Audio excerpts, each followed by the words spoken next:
Salmos 139, Cântico 139.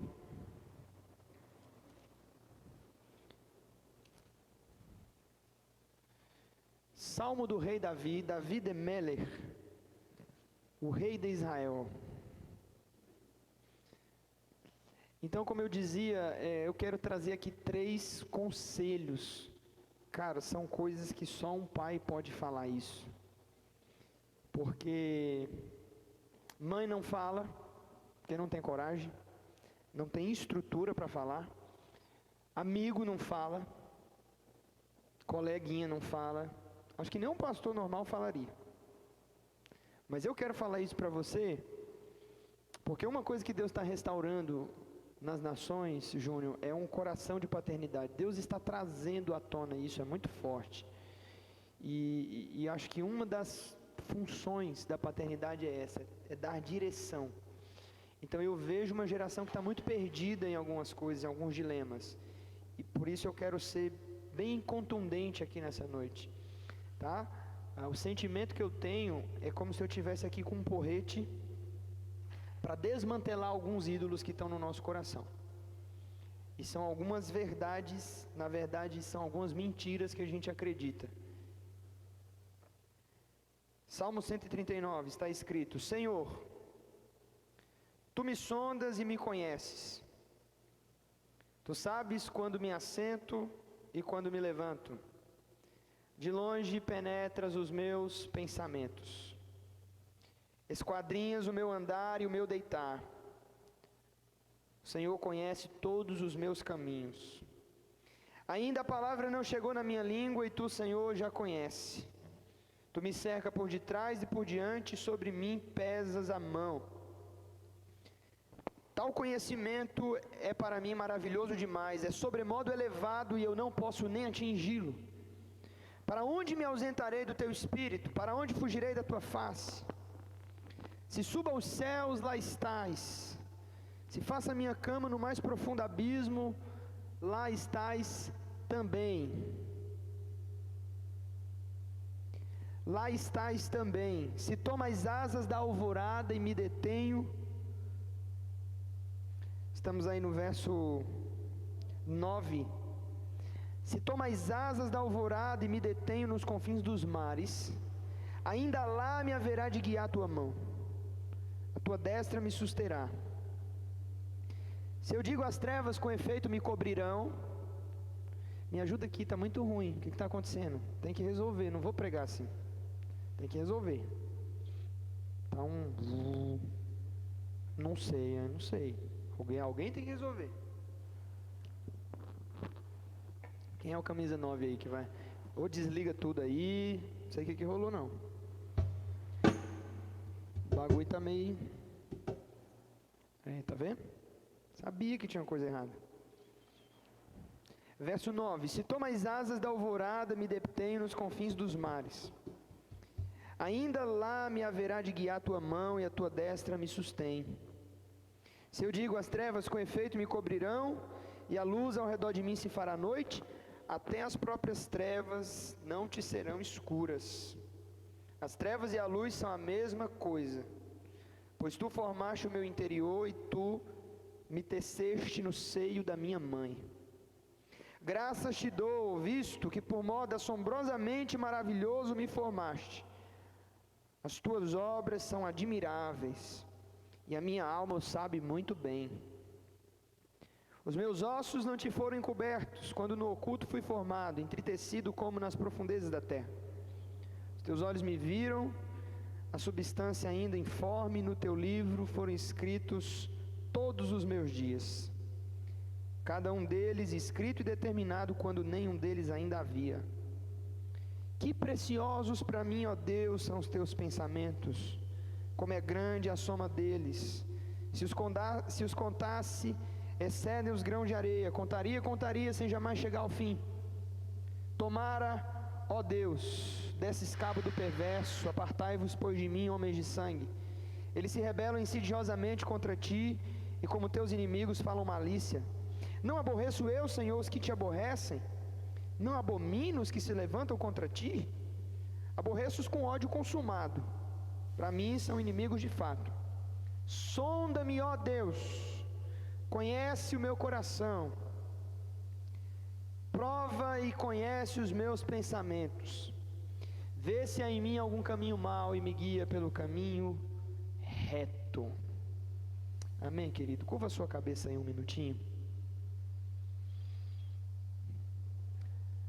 Bendito seja o teu nome eterno, nosso Deus, tua palavra dura para sempre, o teu reino jamais terá fim. Senhor, nós oramos para que a tua palavra venha nessa noite e produza o efeito esperado, que ela prospere. Na verdade, a tua palavra, Senhor, é como a chuva serôdia que rega a terra, e para lá ela não torna vazia, Senhor. Ela é como a chuva temporã. A tua palavra produz pão para o que come, semente para o que semeia. Ó Deus, nós oramos para que o teu Espírito possa trazer à nossa mente hoje as tuas verdades, Senhor. Nós repreendemos todo ladrão que rouba a semente que é a palavra, e todas as fortalezas que se levantam contra o conhecimento de Cristo caiam por terra, a fim de que possamos ouvir apenas o som da tua voz essa noite, não a voz de homens, mas a tua voz, falando de forma doce e de forma poderosa ao nosso coração. Assim oramos. Amém. Amém, irmão.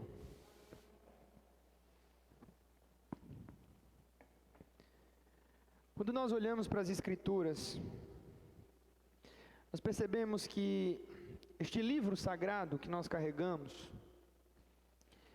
passou por um processo de formação de cerca de 3.000 anos.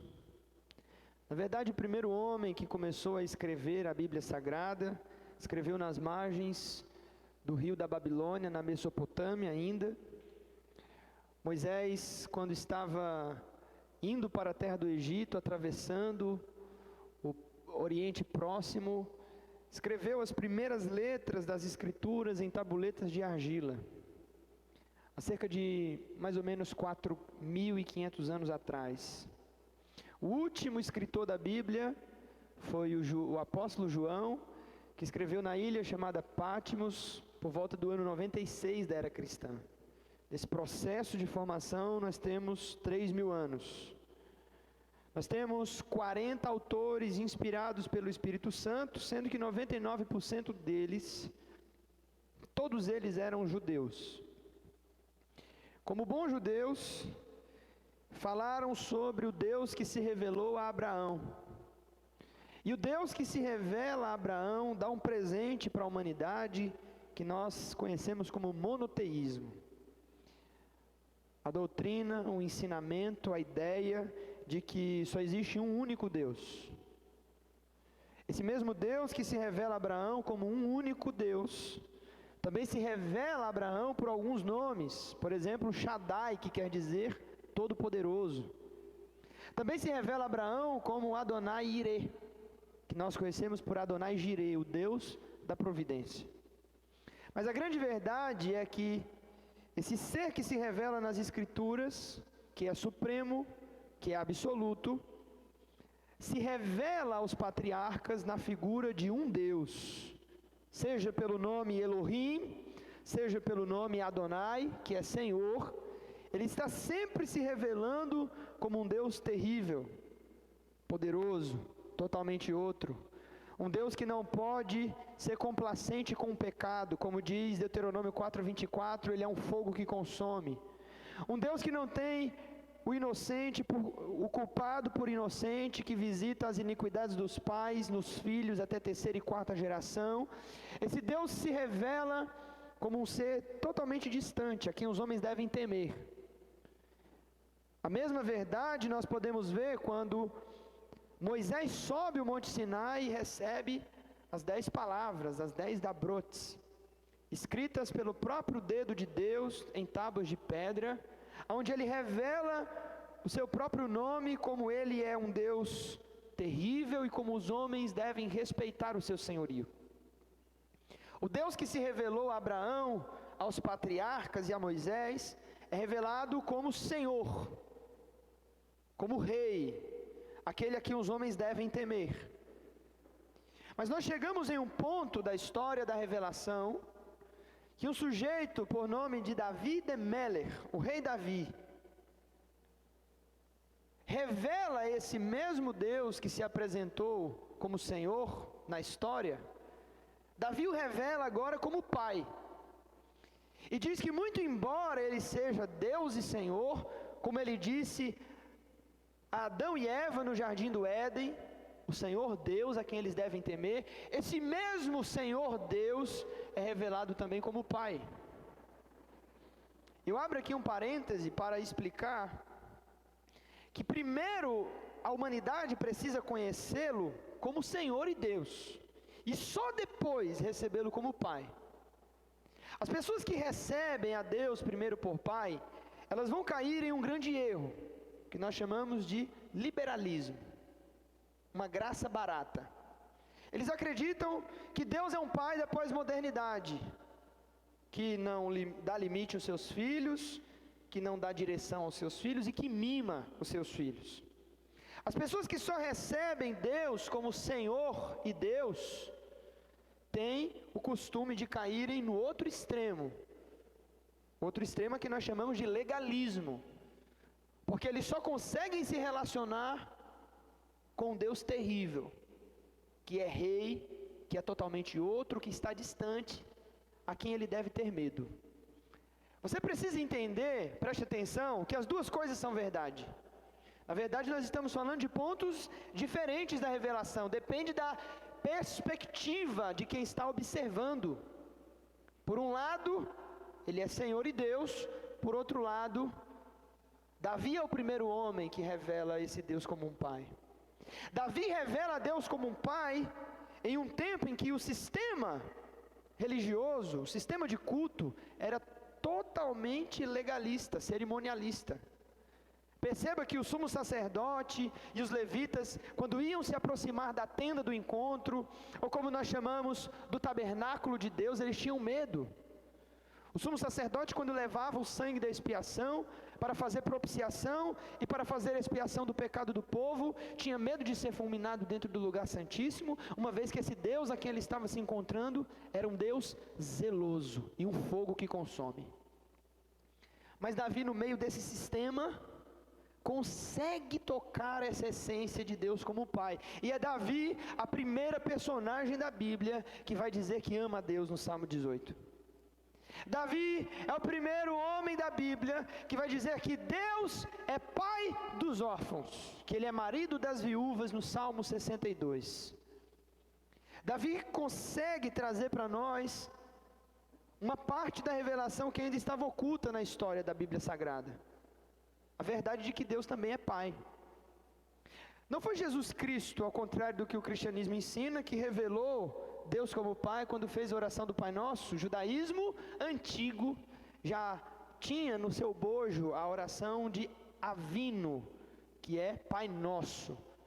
Dentro da tradição dos fariseus, esse tipo de cerimonial, Avino, já entendia que Deus era Pai, porque Davi já havia revelado isso muitos anos antes do próprio Jesus. Agora, o que Davi está dizendo no Salmo 139 é que esse Deus que é Pai, ele tem uma história perfeita para cada um de nós, amém? Existe algo que foi escrito, nós chamamos isso de o livro do propósito, ou o livro do destino. É esse o livro que está citado no Salmo 139. O livro em que diz que todos os nossos dias estão escritos nesse livro sem que nenhum deles ainda houvesse. Já estava tudo registrado. Eu costumo dizer que existe uma porta que só eu posso passar por ela. Existe uma porta que só você pode passar por ela. Foi assim que Deus criou e projetou seus filhos. Cada um deles tem uma personalidade, tem um chamado, cada um tem uma missão, cada um tem uma identidade. Um não é igual ao outro. Todos nós temos um propósito especial. Você precisa entender que quando Deus é revelado como Pai na Bíblia, esse Deus que é Pai, sempre vai se mostrar aos homens exercendo essa paternidade. Quem está aí, diga amém. Nós ensinamos aqui que a paternidade é exercida em 3 níveis. Primeiro nível do exercício da paternidade, ou seja, preste atenção, tanto Deus, que é o nosso Pai Celestial, como nós, pais terrenos, devemos exercer sobre a vida dos nossos filhos. O primeiro nível do exercício da paternidade é o que nós chamamos de limite. Pastor, de onde vocês tiraram isso? Nós retiramos isso das Escrituras Sagradas. O Deus que é pai ensina que um pai biológico deve dar limites aos seus filhos. Perceba que quando Abraão teve o seu filho Ismael, Deus ensinou para eles um sinal chamado de Brit Milá, que é a circuncisão, o sinal da aliança, em que o pai deveria circuncidar o prepúcio do pênis do garoto. Abraão circuncidou no mesmo dia os seus 2 filhos, Ismael, que já era adolescente, e Isaque, que tinha apenas 8 dias de nascido. O Brit Milá, como diz o judaísmo, a circuncisão, é o ato do pai pegar o seu filho, cortar o prepúcio, a parte externa do seu pênis, para fazê-lo sangrar. Quando o pai corta o prepúcio do garoto, ele estabelece, ele fere, ele frustra a criança, já no início da sua vida. E ele estabelece ali um limite. Todo ser humano que não foi frustrado se tornará um ser humano mimado. Perceba, Deus é um pai que nos ama, amém? Mas Ele não nos mima. Deus pega Moisés, leva Moisés para o deserto de Midian, devolve Moisés para o Egito, usa Moisés para fazer grandes sinais e maravilhas, mas no dia que Moisés passa os pés pelas mãos, Deus diz: você não vai entrar na terra de Canaã. Deus pega Davi, tira Davi do anonimato, levanta Davi para ser o pastor de Israel, dá diversas vitórias em batalhas para Davi, honra o seu nome, diz que a sua descendência vai herdar o trono perpetuamente. Mas no dia que Davi comete o episódio do adultério com Batseba e do homicídio de Urias, Deus expõe Davi. E no outro dia de manhã, o pecado de Davi é publicado na Gazeta de Jerusalém. Por quê? Porque existe um princípio. Deus te ama, mas não te mima. Me ajuda a pregar, diga para quem está perto de você: Deus ama você, irmão, mas Ele não te mima.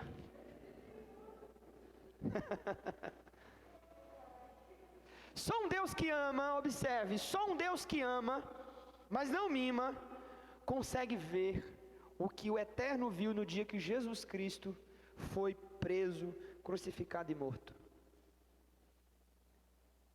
A Bíblia diz, e esse é um texto que me escandaliza, é Isaías 53, meu amigo Arão, quando a Bíblia diz que ao Pai agradou moê-lo. Uau! Como pode um pai se agradar de ver o seu filho sendo espremido pelo pecado da humanidade? A Bíblia diz que a alma de Deus se agradou, porque o seu filho estava cumprindo um propósito muito maior para a humanidade. Deus ama, mas não mima. É assim que Ele trata todos os homens de sucesso da Bíblia Sagrada. O segundo nível de exercício da paternidade é o que nós chamamos de proteção. Proteção é o exercício que o pai precisa fazer em direção à esposa e os filhos. Isso está ali estabelecido quando em Gênesis 2,15 Deus diz que o homem precisava cultivar e guardar o jardim. Ou seja, você vai trabalhar, mas você também vai guardar o jardim, porque existe um perigo iminente. O homem passa agora a ser o querube, o guardião, o guarda-costas da sua família. E a responsabilidade do homem de trazer a provisão para o seu lar, segurança afetiva, emocional, espiritual para a sua casa e para os seus filhos. Nós ensinamos que uma casa que não tem a cobertura de um pai é como se fosse uma casa destelhada. É um lugar perigoso. Diga-se de passagem, as maiores vítimas do abuso infantil são crianças que não têm a figura masculina dentro de casa. Elas se tornam totalmente vulneráveis para serem molestadas sexualmente. Por isso a segunda função de um pai é proteger os seus filhos. E a terceira função do pai é dar direção aos seus filhos. O pai é o responsável por afirmar a identidade do seu filho, ensinar o caminho que ele deve andar, e como um arqueiro habilidoso que pega a flecha na sua aljava, entesa o seu arco, coloca contra um alvo e aciona. O pai é esse que vai dar a direção para que o filho um dia consiga chegar no propósito para o qual ele foi criado. Essas três funções, existem mais, mas não dá tempo de falar de todas. Essas três funções só podem ser exercidas por um modelo de autoridade que nós chamamos de pai. Seja ele pai terreno, seja ele um pai espiritual, seja ele um pai adotivo, não importa, mas precisa ser uma figura masculina. Não é à toa que Deus se mostra na Bíblia Sagrada, e perceba, Deus se revela como um pai, não como uma mãe. Aposto que você nunca tinha pensado nisso. Porque o pai é o único, Jorge, que consegue pegar o seu filho, tirar a rodinha da bicicleta, consegue ver o filho cair no chão, ralar o joelho, colocar ele de volta na sela da bicicleta e fazer ele andar novamente. O pai é um treinador para o seu filho. A mãe não consegue fazer isso porque a mãe tem um coração muito grande. Ela é muito emotiva, por natureza. Quando a mãe quer proteger, ela super protege. Uma mãe não consegue dar limite, uma mãe não consegue direcionar, e a maioria das pessoas que nós conhecemos, que a formação da sua personalidade teve o déficit da paternidade, são pessoas inseguras na sua identidade. São pessoas que têm crise de identidade. Quem está me entendendo, diga sim. Esse é o Deus da Bíblia. Ele é o modelo de paternidade para que nós, homens, possamos exercer essa paternidade sobre os nossos filhos. Existe um problema muito sério na nossa geração. O problema é que nós estamos longe desse modelo que a Bíblia estabeleceu. E a maioria de nós aqui, 90% de nós aqui, eu falei isso com propriedade, nunca teve um pai presente para poder nos ensinar e falar algumas verdades que a gente precisava ouvir. Por isso eu digo, eu subi aqui nessa noite como um pai, com um coração de pai, para falar para você algumas coisas que só o pai pode falar. E eu quero destruir 3 ilusões, 3 castelos de areia, 3 vacas sagradas que você construiu, 3 ídolos na sua mente. O mundo de hoje tem a tendência de nos formatar, de colocar a gente numa caixinha, e de fabricar seres humanos em série. Parece que todo mundo tem que ser igual, pensar igual, fazer as coisas iguais. E é por isso que muitas das pessoas não conseguem atingir o propósito para o qual elas foram criadas. Então, se você estiver pronto, eu já vou dar a oportunidade para você sair por aquela porta, se você não quiser ouvir.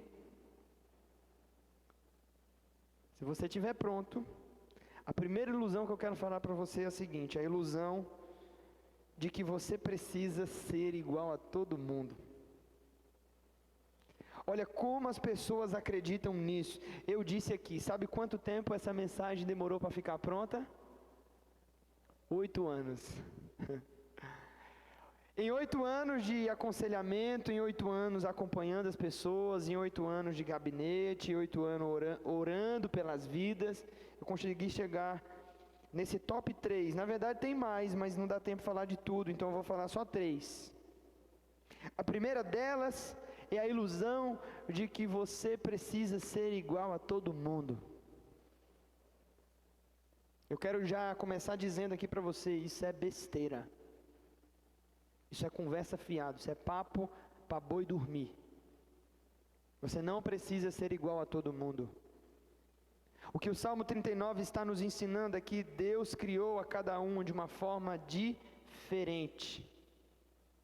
Todos nós temos habilidades, dons e um chamado especial, diferente da do outro.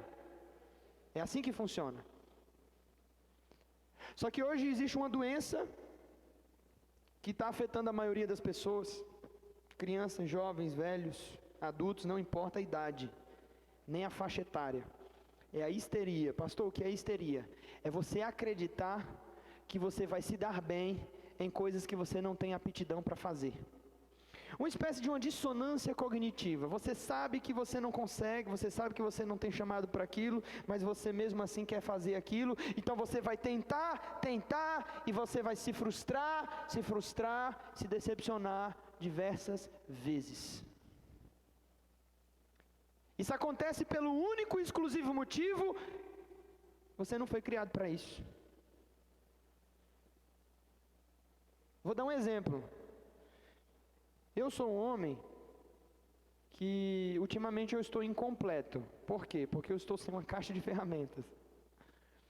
Quando acontece um problema lá em casa, e eu preciso fazer algum reparo, acochar algum parafuso, sabe o que eu faço? E os varões vão se entregar aqui, que eu sei que alguns também fazem isso. Eu vou lá na gaveta da cozinha, pego uma faca pontiaguda e vou tentar apertar o parafuso. Dá certo? Pergunta para mim se isso dá certo. Às vezes dá certo. Só que nessa porcentagem que dá certo, acontecem dois problemas. Problema número 1, eu acabo entortando a ponta da faca. Eu pego sempre aquela faca da ponta mais fina, sabe aquela tramontina? E eu aperto e eu entorto a ponta da faca. Problema número 2, eu espano o parafuso.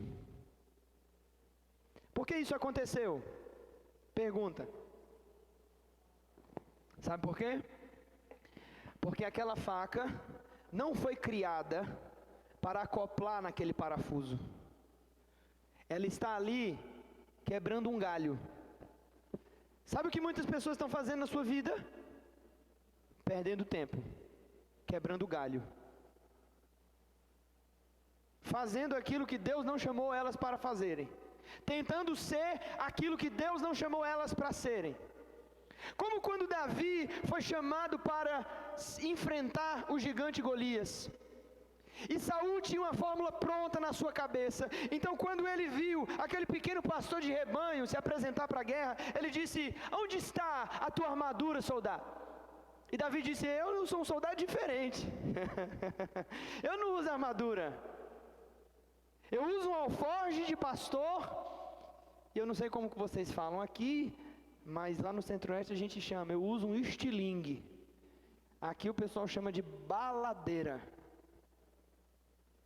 E Saul achou aquele soldado muito diferente, falou: não, isso não vai dar certo, você precisa de uma armadura. Então ele pega a roupa de Saul e coloca em Davi. E eu pergunto a você, isso vai dar certo?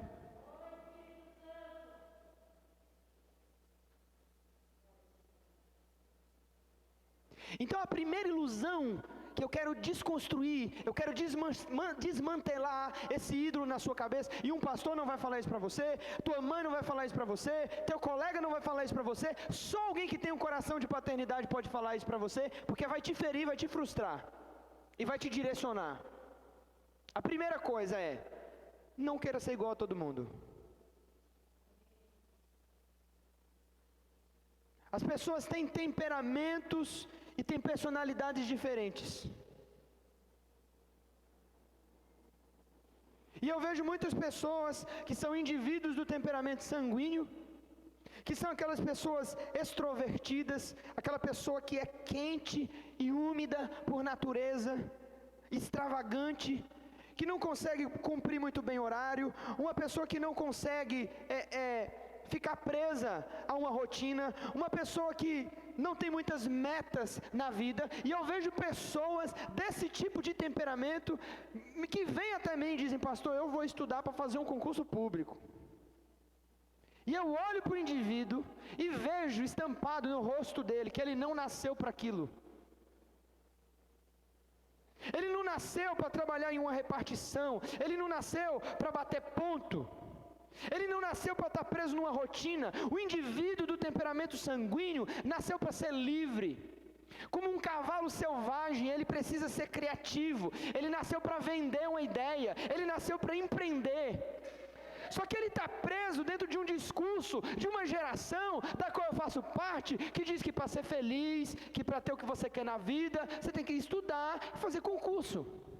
E um dia eu peguei um desse e disse para ele: o que você quer? Você quer estudar ou você quer ganhar dinheiro? Ele disse: pastor, eu quero ganhar dinheiro. Então eu disse para ele: então vai fazer isso, porque se tu fizer isso, você vai se dar bem na vida. Se você for tentar fazer aquilo que o teu pai ou que a sociedade impôs para você fazer, você não vai passar de um Davi preso numa armadura de Saul. E a tua vida vai ser uma vida medíocre. E você pode até chegar lá, mas vai ser penoso, vai ser sacrificial, não vai te dar prazer na vida. Então o sujeito cria uma ilusão, ele acha que a coisa vai acontecer de repente. Mas as coisas que acontecem de repente nas Escrituras Sagradas passam por um processo, por uma história.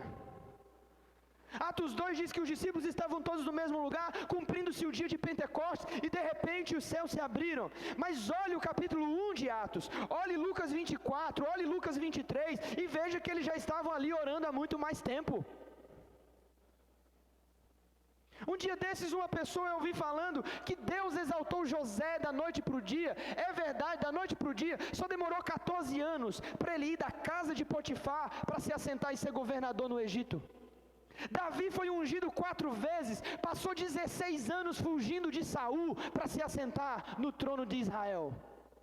Existe uma coisa chamada processo. E a maioria das pessoas não querem o processo. E eu digo para você, o processo, na verdade, o tempo é o processo do propósito. É só através do fator tempo que você entra no processo e atinge o seu propósito. Não adianta eu pegar uma pessoa que não nasceu para uma coisa e querer que ela seja algo na marra, não vai. É a mesma coisa de eu pegar um indivíduo colérico por natureza, que tem um espírito de liderança, que nasceu para liderar. Não quer dizer que ele seja bom nem seja mau, mas liderança, segundo Romanos capítulo 12, é um dom. E eu quero pegar um indivíduo desse e eu quero colocar ele para estar debaixo de uma pessoa que tem menor aptidão. Não vai dar certo. Pastor, por que não dá certo? Porque eu estou querendo que Chico seja João. Eu estou querendo impor uma carga que Deus não impôs. Então as pessoas precisam entender definitivamente que elas foram criadas únicas, que elas foram criadas para serem diferentes, e que não existe fórmula pronta, pelo amor de Deus. Não tem fórmula pronta, não adianta, não vai. O nome disso chama-se histeria. É você tentar ter resultado de uma coisa que você não tem aptidão. Geralmente você vai ficar preso no ressentimento e na culpa. Pastor, como que você sabe disso? Dentro da teoria dos 4 temperamentos, você precisa entender que o indivíduo do temperamento melancólico foi ele quem nasceu para a rotina, e foi ele quem nasceu para serviços que exigem precisão. Geralmente um melancólico vai ser uma pessoa que vai conseguir estudar de 8 a 10 horas por dia. Ele vai fazer uma prova e ele vai ser aprovado em primeiro e segundo lugar no concurso. Depois ele vai comprar 2 camisas, uma azul e uma preta. E ele vai viver 40 anos batendo ponto, sentado atrás de uma mesa num escritório. E ele vai ser muito feliz, muito obrigado. Se você faz isso com uma pessoa que nasceu para ser livre, para produzir, para vender ideia, você mata a pessoa, você sufoca a pessoa. Você estrangula o chamado da pessoa. Mas sabe qual é o problema? Venderam para nós uma ilusão, como diz aquela música do Falcão do Rapa, pescadores de ilusões. E as pessoas estão pescando essas ilusões, e elas estão acreditando nessas baboseiras. Porque acham que vão ser felizes quando estiverem mamando na teta do Estado, quando forem policial civil, policial rodoviário federal. Mas você não nasceu para isso. Você não gosta de estudar, você não tem aptidão para estudar, você não tem nem leitura, você não se sai bem sob pressão, você não se sai bem quando você vai fazer uma prova, dá apagão, dá teto branco, sei lá o quê. Porque você está sendo medido por uma régua social, e existe um padrão, e Deus não criou você para entrar ali. Esse é o ponto. Mamãezinha não vai falar isso para tu não, nem teu coleguinha, nem teu professor. Só quem tem um coração de pai pode falar isso para alguém. Porque frustra, mas dá destino. Então você precisa entender isso. O indivíduo melancólico, ele nasceu para a rotina. O indivíduo de temperamento sanguíneo, por sua vez, nasceu para falar, nasceu para se movimentar, nasceu para criar, nasceu para produzir, nasceu para ser estrela. Como diz aqui na Bahia, ou melhor, lá na Bahia, eu não nasci, eu estreiei. Eu estou mentindo? O baiano acorda 4 horas da manhã, vai para a praia, vende as suas bugigangas, e meio-dia ele está com dinheiro no bolso e ele está curtindo a praia. O indivíduo sanguíneo nasceu para movimentar, para falar com as pessoas. Entende? É que nem o sujeito fleumático, né? O sujeito fleumático nasceu para quê? Para resolver conflito. É um cara que nasceu para ser administrador. É um sujeito que tem costa e tem peito para liderança, porque ele consegue fazer as pessoas trabalharem juntas muito bem em equipe. Então qual é o problema? O problema é que a gente fica se comparando. E a gente quer, eu quero cantar que nem aquela irmã, eu quero pregar que nem o pastor, eu quero dançar que nem fulana, eu quero passar no mesmo concurso que fulano passou. Ou então eu quero ser dono do meu negócio que nem ciclano. Mas você precisa descobrir qual é o seu chamado, qual é o seu propósito, que ferramenta que você é.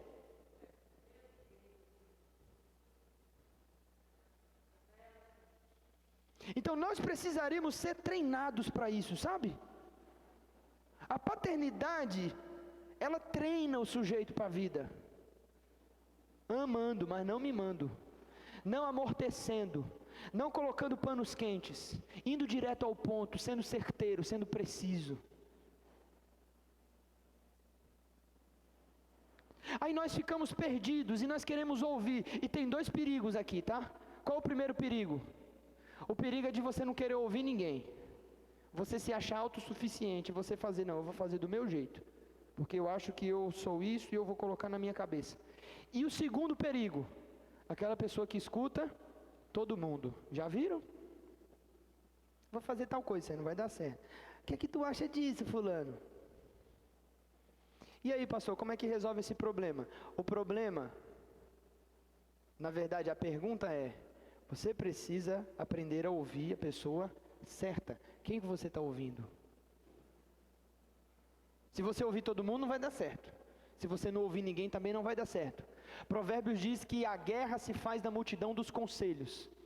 Abraham Lincoln, 16º presidente dos Estados Unidos, tem uma célebre frase, na qual ele diz: a receita do sucesso eu não conheço, mas a receita do fracasso certamente é ouvir todo mundo, ou querer agradar todo mundo.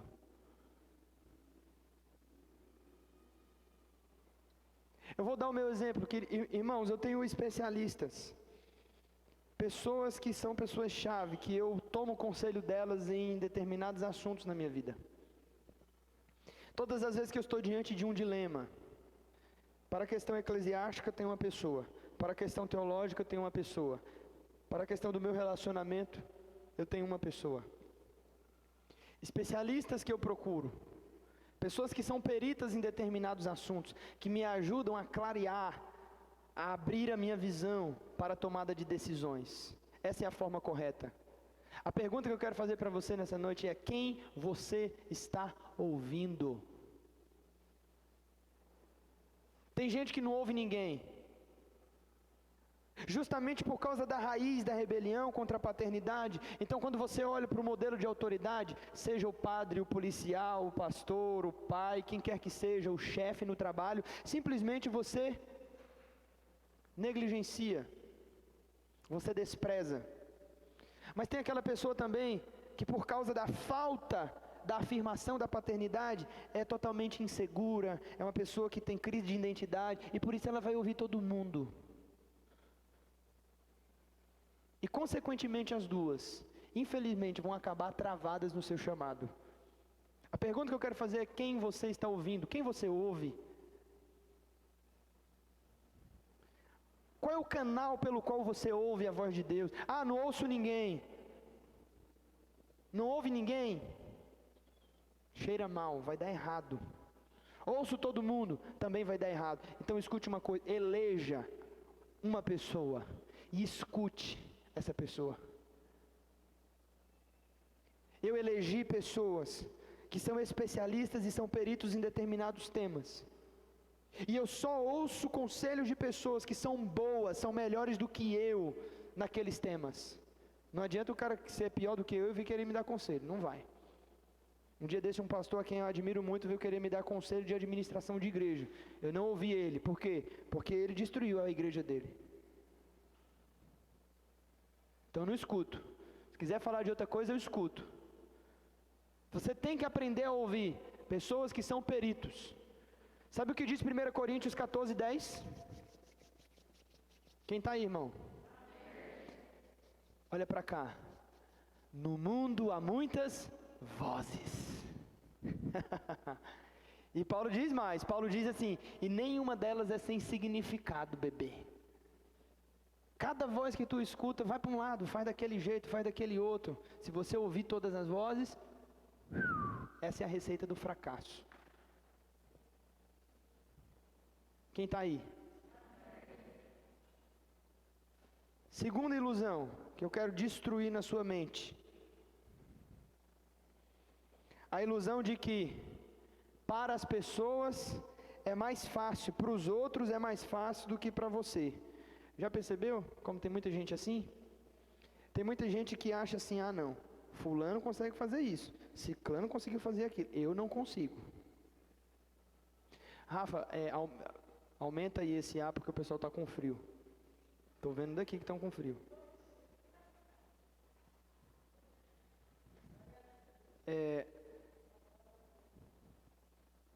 A ilusão de que para os outros é mais fácil do que para você. Cuidado. Quando você vê alguém que conseguiu galgar sucesso em alguma área, uma pessoa que já está em um certo patamar, tome cuidado com os julgamentos que você faz. Você não sabe o quanto essa pessoa ralou, o quanto ela teve que trabalhar para chegar em determinado ponto. Eu me lembro de uma viagem que eu fiz, eu fui ministrar em uma determinada cidade. E rapidinho. E eu fui ministrar numa determinada cidade, e quando eu cheguei nesse lugar, eu fiquei espantado com a casa do pastor, rapaz. Cheguei na casa do irmão, falei: rapaz, que casarão, Lúcio, 2 andares, uma casa completa, quarto para tudo quanto é lado, televisão, tudo. Falei: meu Deus, nem consegui contar quantos quartos tem nessa casa. Fiquei olhando e falei: rapaz, esse negócio de ser pastor dá dinheiro, hein? Uau, então, cadê o meu? Alguém está pegando o meu, hein? No outro dia de manhã, nós sentamos para tomar café da manhã, e ele foi me contar a história dele. E ele me contou 20 anos de sofrimento, na qual ele teve que se matar, que ralar, que cortar um dobrado, ele, a esposa, sacrificando os filhos, muitas vezes sacrificando o seu dinheiro pessoal, abrindo mão dos seus bens, para poder chegar naquele status.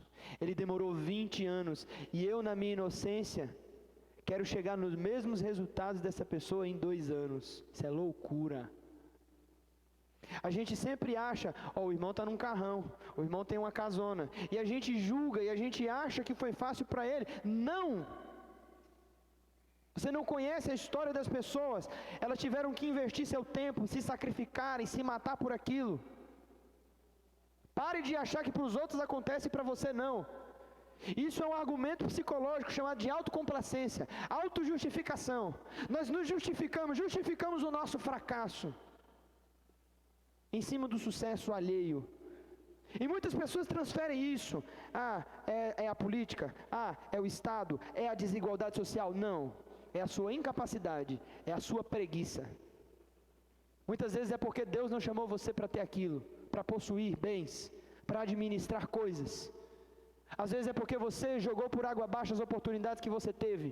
Seja honesto com você mesmo e nunca ache que será mais fácil para os outros do que para você. É difícil para todo mundo tem que ralar. Todo mundo tem que batalhar. É assim que funciona. A Bíblia diz que Deus dá oportunidade para justos e injustos. A chuva cai sobre os bons e os maus, sobre os justos e sobre os ímpios. O problema é que às vezes nós deixamos as nossas oportunidades passarem.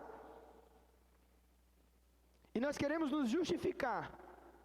E você precisa sair desse lugar de justiça própria, de autojustificação, de ressentimento. Isso não vai levar você a lugar nenhum.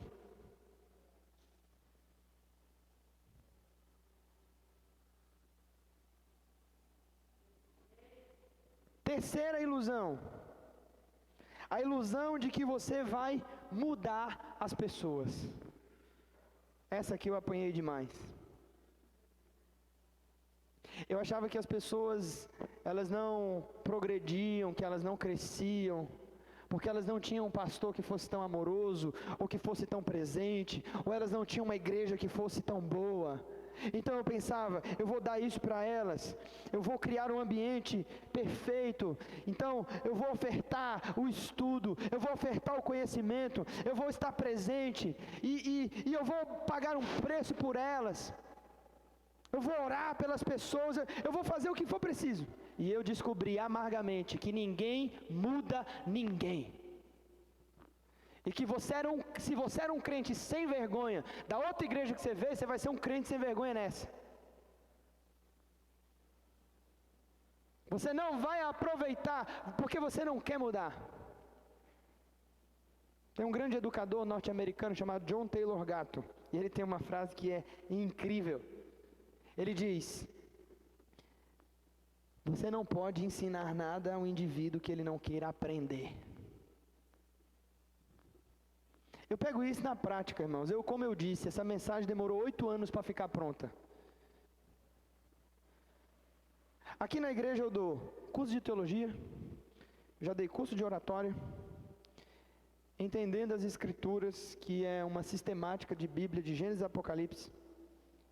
Curso de cura e libertação, vai me ajudando aí, se eu lembrar. Curso dos temperamentos, 5 linguagens do amor, oficina ministerial de louvor, de adoração, de profecia, curso de escatologia, tudo o que você imaginar. Pergunta para mim se as pessoas aprenderam. Sabe por que não aprenderam? Porque não querem. Porque para elas não é importante. Não faz a mínima. Agora observe, tudo que as pessoas querem aprender, elas aprendem, correm atrás. O que você quer aprender? Você vai no Google, você vai no YouTube, você faz o curso de não sei quem lá por fora, que eu sei. Então, esse sujeito criou um método fantástico. Ele chega dentro da sala de aula lotada, aquela galera, uns por cima dos outros, aquela bagunça, e ele vai lá e escreve na lousa: o que vocês querem aprender hoje? E ele só ensina aquilo que a classe quer aprender. Porque o sujeito só aprende aquilo que ele quer. Deixa eu dizer uma coisa para você. Vou quebrar esse seu castelinho de ilusão. Ninguém muda ninguém. Marido não muda mulher, mulher não muda marido, filho não muda pai. Se tu era um marido ruim para falecida tua esposa, tu vai ser um marido ruim para essa. Se tu era um crente ruim lá na outra igreja, nessa aqui tu vai ser pior. Se tu era um mau filho, que não obedecia teu pai e tua mãe dentro de casa, quando tu casar e tiver tua família, tu vai ser negligente, zangado, do mesmo jeito que tu era dentro da tua casa. É assim que funciona. Ah, pastor, a pessoa não pode se arrepender e mudar de vida? Pode. 0,1% muda. A pergunta que eu faço é essa: quer pagar para ver? Casa com um cara sem compromisso para tu ver se tu vai mudar ele. Casa com uma mulher preguiçosa para tu ver se tu vai mudar ela. Casa com um cara encostado, que não gosta de trabalhar, para ver se ele vai mudar. Ninguém muda ninguém. As pessoas mudam quando elas querem. E existe um exercício que eu faço, é tirar de sobre as minhas costas todo o peso dos resultados que não aparecem na vida das pessoas que eu discipulo. Eu acho que eu sou um dos únicos pastores que eu conheço, pessoalmente, que não se culpa. Não me culpo por resultado de membro, não me culpo por desilusão amorosa, não me culpo por frustração no casamento. Porque tiro todas as justificativas das pessoas. E quando aparecer o incêndio, nem se preocupa, eu não vou lá apagar não. Quem plantou jiló vai ter que comer jiló, quem plantou limão galego vai ter que comer limão galego. Ninguém muda ninguém. Coloque isso na sua cabeça. Olha para quem está perto de você e diga para ele: ninguém muda ninguém. Tome cuidado. Geralmente nós acreditamos nisso.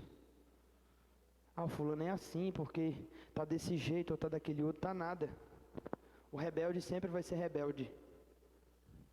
O cara que é ingrato sempre vai cometer ingratidão. Porque Judas teve o melhor líder de toda a história, Jesus. Mas ele não queria a liderança de Jesus. Ele queria seguir os desígnios do seu próprio coração. Contrapartida, Paulo não teve a presença física de Jesus, mas ele queria encontrar o amor de Deus. E mesmo com a ausência do mestre, Paulo foi o melhor que ele podia ser. Nós olhamos para a Bíblia, queridos, e nós vemos o resultado do exercício da paternidade de uma forma poderosa na vida das pessoas, maravilhosa. Pega o exemplo de Davi. A Bíblia diz, ele conta a sua história no Salmo 51, ele diz no verso 3 ao 5, eu fui criado em iniquidade, fui concebido em pecado. Dentro do judaísmo, no Talmud está escrito o nome da mãe de Davi, Tsevet, provavelmente uma moabita com quem Jessé teve um relacionamento. E desse relacionamento nasceu um filho bastardo ilegítimo, chamado Davi, o 8º da linhagem. Em 1 Samuel capítulo 16, quando o profeta chega na casa de Davi, ele não estava entre os irmãos porque ele não tinha um lugar à mesa. Davi cuidava das ovelhas do seu pai, no rebanho, atrás das malhadas. Mas a Bíblia diz que Deus encontrou a Davi no Salmo de número 89. Ele foi encontrado, mesmo sem ter uma paternidade física, mesmo sem ter um lugar, sendo rejeitado. Ele não usou essas justificativas, ele encontrou o amor de Deus e revelou Deus como um pai para a humanidade. E esse mesmo homem que sai desse ambiente e que entra em um processo, como disse aqui o meu ministro de louvor, não para ser rei, mas para dar para Deus um coração, cara. Um sujeito que entendeu que ele era ele, que ele não podia se comparar, por isso ele disse, olha Saul, eu agradeço a fórmula pronta que você está me dando, mas eu tenho uma história. Eu venci um leão e eu venci um urso no deserto, e o mesmo Deus que me deu o leão e o urso vai fazer cair diante de mim esse gigante. Ele entra na sua identidade. E é por isso, quando Davi entra na sua identidade, ele incomoda os seus irmãos, ele vai levar queijo no campo de batalha, e os irmãos ficam incomodados e perguntam, o que você está fazendo aqui, ô jovem? Vai cuidar daquelas tuas poucas ovelhas que você tem no deserto? Mas existe uma diferença, irmãos. Quem tem a sua identidade afirmada pelo Pai, não tem crise de identidade, não sofre com insegurança, ele sabe para que ele foi chamado, ele sabe que ele tem um propósito. A Bíblia diz que Davi se desvia do seu irmão Eliabe, e ele vai diante do líder dos exércitos, e ele diz, quem é este incircunciso filisteu para guerrear contra os exércitos do Deus vivo? Quem ele pensa que é? porque ele está afrontando os exércitos de Deus. E se não tiver homem aqui, existe um menino que vai se levantar e que vai lutar. Davi é um rapaz dentro da sua identidade. A Bíblia diz que ele era pequeno, que ele era ruivo, de gentil aparência, formoso aspecto. Não era um homem de guerra como seus irmãos, mas é alguém que encontrou esse pai, é alguém que encontrou aceitação. Por isso é alguém livre, ele é livre. Livre das aparências, livre das amarras, livre dos padrões que as pessoas querem medir, ele sabe quem ele é.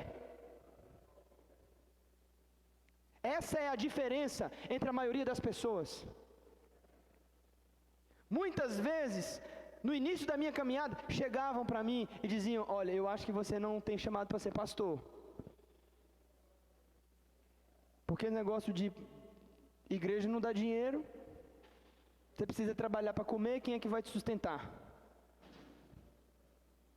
E eu sabia quem tinha me chamado, eu sabia que eu tinha uma palavra.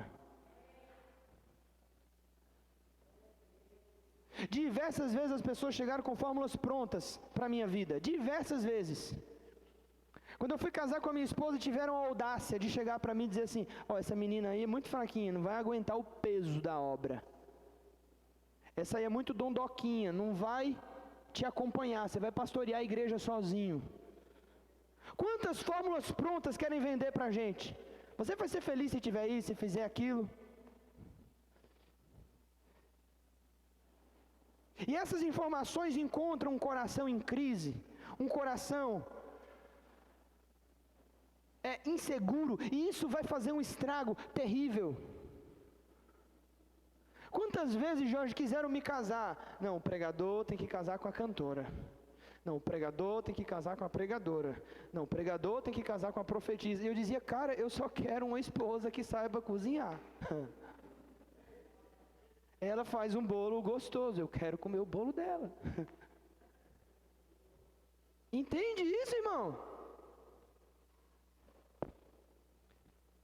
Identidade, propósito.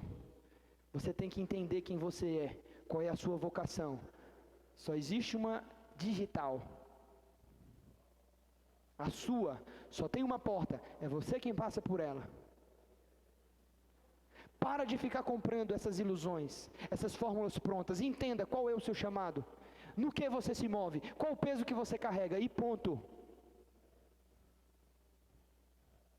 Olha José. José, 11º filho do patriarca Jacó. Quem está aí, diga amém. 11º filho de Jacó. Jacó vai dando nomes para cada um dos seus filhos, ele sabe o que cada um vai fazer. Quando chega em José, ele faz o seguinte: ele faz uma túnica colorida e ele dá para José. Gênesis capítulo 39. José está com a túnica colorida. Uau, diferentão, hein? Todo mundo ali só usa, como é que minha esposa chama? Cores frias, nude. O cara é extravagante. Os irmãos lavradores, pastores, e aí José, o que você faz? Eu sonho. Sou menino de recado de papai. Ah, cara, quando você é você, você incomoda, entendeu? Quem está aí, irmão? Quando José é José, ele incomoda, o lugar fica pequeno demais. Porque o cara tem umas ideias que, assim, na real, tu acha que esse teu sonho vai se cumprir? 12 estrelas se encurvando diante de ti, 12 feixes de trigo. O cara tem umas ideias que Deus dá para ele, é criatividade, é personalidade. Nós perdemos isso nessa geração. As pessoas de hoje são fabricadas em lotes, são fabricadas pelo Instagram. Chega numa sala de aula dessas de cursinho e pergunta: o que vocês querem fazer? 50% diz direito, os outros 50% diz medicina. Ah, pelo amor de Deus! Quanto potencial desperdiçado, quanta gente que vai se frustrar, se ferir, se arrebentar.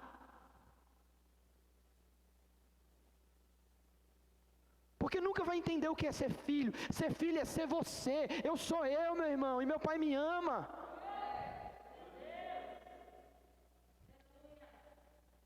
Entende? O coração de paternidade é esse. Olha esse cara aqui, ó. Eu vou contar a tua história porque a maioria não conhece. Passar de igreja em igreja. Ele tem essa aparência esquisita. É, velho, esquisito pra caramba. Olha, você olha no espelho. Pastor, e aí, como é que faz? Eu quero ir para a sua igreja. Eu falei, ué, só vim. Não, mas que eu já passei na igreja A, na igreja B, na igreja C, e os caras dizem que eu tenho que cortar o cabelo. Eu falei, cara, fica com seu cabelo aí, velho. O que eu tenho a ver com seu cabelo? Seja você, irmão. Quem está entendendo, gente? Seja você. O Pai te ama como você é. Ele te deu um potencial. Existe uma habilidade que você tem e eu não tenho. O problema é que você quer se comparar com pessoas. E geralmente você compara os seus defeitos com a qualidade dela. E por isso você entra num lugar de culpa, de frustração e de ressentimento. Quando José está sendo José, na casa dos seus irmãos ele incomoda. José é vendido como escravo para uma caravana de ismaelitas. Em seguida, ele é vendido como escravo na casa de Potifar. Mas José tem uma coisa que nós perdemos: personalidade. José tem o que eu chamo de freios morais, fibra moral. Ele não se vende. Ele não relativiza os seus valores. Então, a esposa de Potifar fica seminua diante dele e diz: minha senhora, coloque a sua roupa porque eu estou saindo. Eu sou temente, eu sirvo a um Deus. Eu não vou relativizar os meus valores porque eu estou em um lugar diferente da minha nação. José vai fazendo esse percurso, irmão. Você vai vendo que é só pancada, pancada, pancada, pancada. E o cara permanece, porque o cara tem identidade.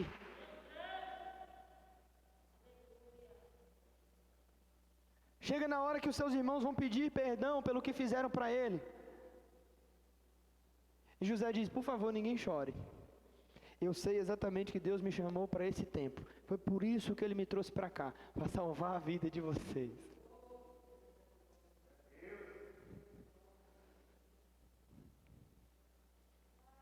Você só consegue acreditar nisso quando você entender a paternidade de Deus, o Pai que te afirma, que diz: vai, meu filho, seja quem você nasceu para ser. O meu papel nesses dias não é ser um pastor.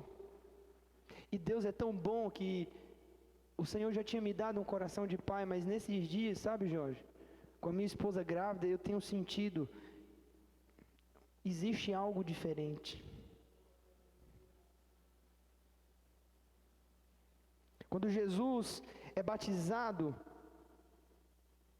no Rio Jordão por João Batista, a Bíblia diz que a primeira coisa que aconteceu foi o céu se abrindo. E a voz do Pai, afirmando a identidade dele de filho, dizendo: tu és o meu filho, eu tenho prazer em você. Um pai que ama, amém? Só que automaticamente o Espírito Santo conduz a Jesus para o deserto, para ser tentado. Um pai que ama, porém, não mima. E Jesus vai ser tentado, vai ser testado no deserto, porque o pai é um treinador para os seus filhos. Então, diante do primeiro teste, Satanás se apresenta e diz a ele: ó, você está com fome,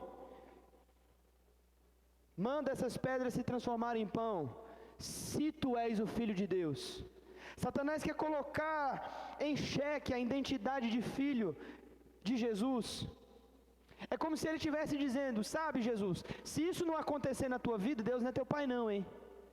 Se as coisas não acontecerem assado, você não foi chamado não.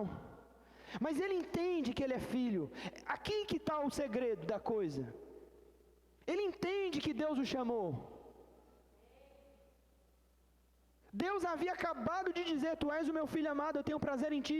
E agora Satanás quer colocar a paternidade de Deus em xeque na vida dele. E é isso que acontece conosco. E por que essa história está ali registrada, a primeira tentação de Jesus? Porque esse é o maior dilema da humanidade.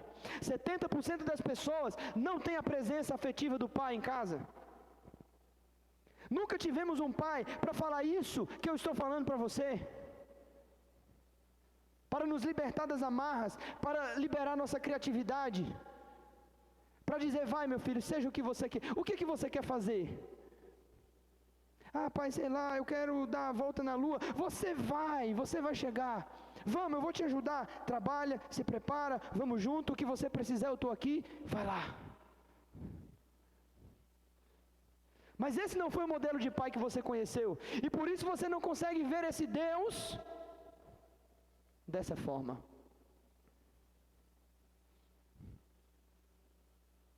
Se não vencermos essa crise, jamais conseguiremos entender essa revelação que Davi e Jesus Cristo trouxeram do Deus que é Pai. Se não entendermos isso, jamais conseguiremos exercer essa paternidade na vida de quem quer que seja. Qual que é a minha função aqui hoje? É ecoar essa voz do Pai sobre a sua vida. Quem você está ouvindo? Qual a voz que tem guiado você, o seu coração? Essa é a pergunta. Esse é o questionamento. Amém?